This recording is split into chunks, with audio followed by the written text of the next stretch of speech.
living room. So next up, the nonfiction book again. This is We Were 8 Years in Power, American Tragedy by Ta-Nehisi Coates. Now, in the first episode, I talked about reading Henry Louis Gates' book and mentioned how I had read Coates before. I thought I had read this book before, but amazingly, turns out I hadn't. So finally gave it a listen.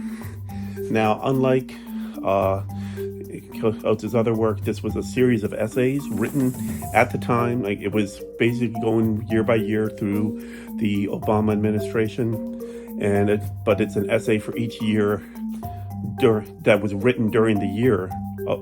So you have one right about him being elected, first year in office, passing healthcare reform, getting reelected, getting Osama bin Laden, the issues with dealing with Iraq and Afghanistan, but also just the very issues of the perception, like the Tea Party movement, the perception of what Obama was doing versus what Obama was actually doing.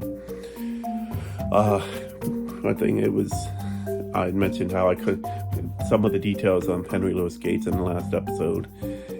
This definitely covered it again and again because it happened, of course, during Obama's term. I enjoyed it.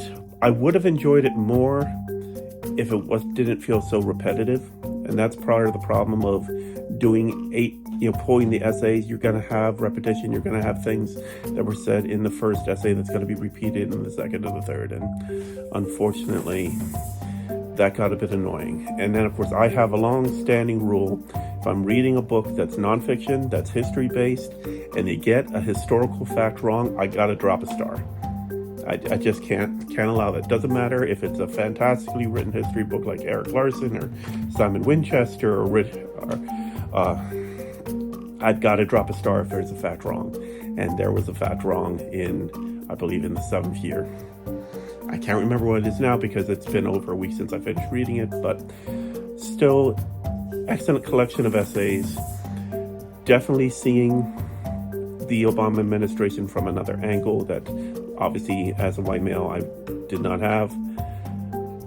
I always like being able to see through other people's eyes, and definitely got to do that with Ta-Nehisi Coates. But I do recommend it, but I'm only going to give it 4 out of 5 because it's a little bit repetitive. And I understand for the purpose it's going to be. And then, of course, that one little fact being wrong. I wish I could remember what the fact was, but yeah. So We Were 8 Years in Power by Ta-Nehisi Coates. 4 out of 5. Recommend.